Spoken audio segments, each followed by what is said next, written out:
Hello everyone, my name is Prithvi and welcome once again to the YouTube channel of Backstage Millionaires. In this video, Startup 101 series, I'm going to be talking about different stages of startup funding. I'm going to be talking about what different stages of startup funding are, how do you determine that as a part of which stage you're raising the funds from, and what are the different terms and conditions which are associated with different level of startup funding. So let's get started. So if you've been following the startup funding news, or let's say startup news as a whole for a while, you would have heard a lot of times about, let's say, this startup has raised X and Y amount in the Series A, Series B or Series C, or even let's say seed or angel round. So how do you really determine, how do investors and founders determine that, which is the stage? Are there some specific rules which are associated? There is a rule book that you have to follow? So we are going to talk about all these things. So the first ever stage where you're raising funds is basically known as seed or angel stage. So it depends. Seed is pretty much when you are just an idea and you are just starting with, and you don't have any traction, or you don't really have a lot of customers or anything to show on papers, and you are just an idea,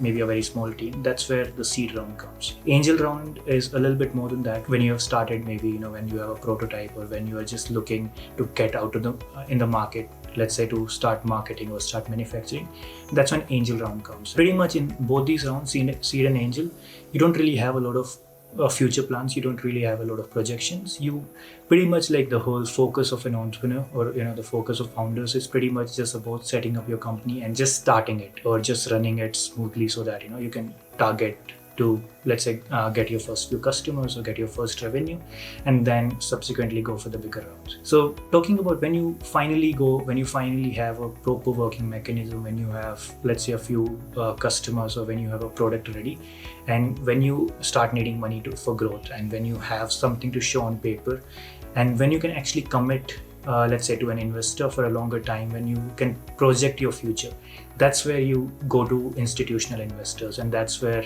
pretty much like Series A and Series B start. So when Series A comes in, it kind of means, like, so there is no rule book which gives you these ideas, or there is no rule book which tells you that, okay, this is how you need to name your funding rounds. This is your angel round, this is your Series A, Series B. Pretty much it depends on the understanding between the founders and the investors. Series A is pretty much when you are ready to rock in the world. You're ready to go out in the market, you're ready to scale. That's where Series A comes in. That pretty much means, like, you are getting institutional investors. Those are VCs.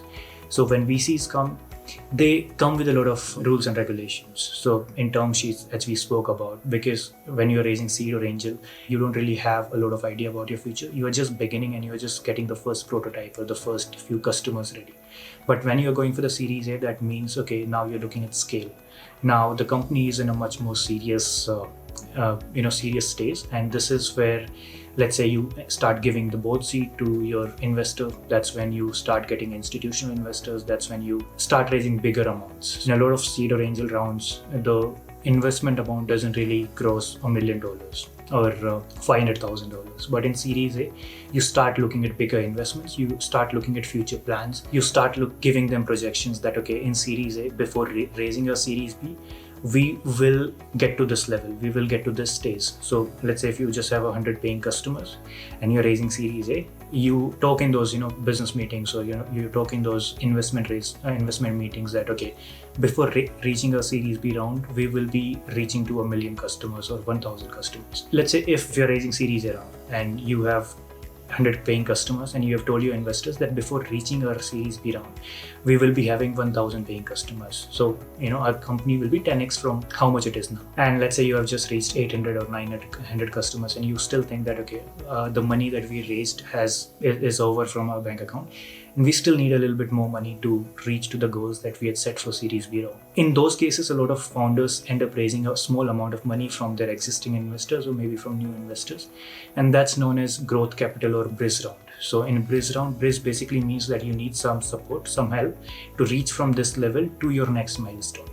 So once that is done, maybe then you get to Series B or Series C, whichever round it is. So when you are in these series rounds, Series B is obviously, like, much more bigger than your Series A. You as a company is much more bigger than the Series A, and you as a founder is much more matured. So it pretty much, like, the goals keep getting bigger. Let's say the involvement of VCs keeps getting much more intense in your company, and with that your company also keeps growing, keeps getting bigger and bigger. The investment size keeps getting bigger and bigger. every single time when you are raising the amounts, you set certain standards, you set certain goals for Series B. Once you reach to those goals, you set another goals for Series C, and that's how it works. As I mentioned in the beginning also, there is certainly no rule book which gives you that, okay, this is how much you need to raise, or this is where your company needs to be to raise a Series B round, or let's say Series C round. It just means about like what are the kind of goals that you are setting as a company, what are the expectations that your investors are setting from you as as investors who have been helping your company. As these keeps on getting bigger and bigger, the founders or the investors keep giving these terms. So pretty much it is like Series A, Series B, Series C, till whatever stage it gets to, and then in most of the cases it's either acquisition or it's IPO. So IPO is also like pretty much about raising funds, because you're selling your shares in your company to public to raise more funds. So IPO is also like a series of funds, but because we say IPO, because of the name, it is known as initial public offering. So that's the first time you go out to the public and you offer your shares to the public, say, okay, this is how much, this is what I've done as a company, and now I need more capital from the public, because the level or maybe the amount of money that you're raising gets much more bigger, or maybe that might even be your plan. So that's how IPO works. So that's it about the stages of funding and IPO, and what are the terms and conditions which are related to these different rounds of startup funding. I really hope you enjoyed this video and there is something for you to take away from this. If you have any suggestions, feel free to write in the comment box, and I'll be more than happy to reply to every single of them. And if you feel that there is anyone in your circle who will get benefited by watching this video, please share it with them. Like and share this video and subscribe to this channel so that I can keep bringing you more and more videos in the Startup 101 series. Thank you very much, and I'll see you in the next one.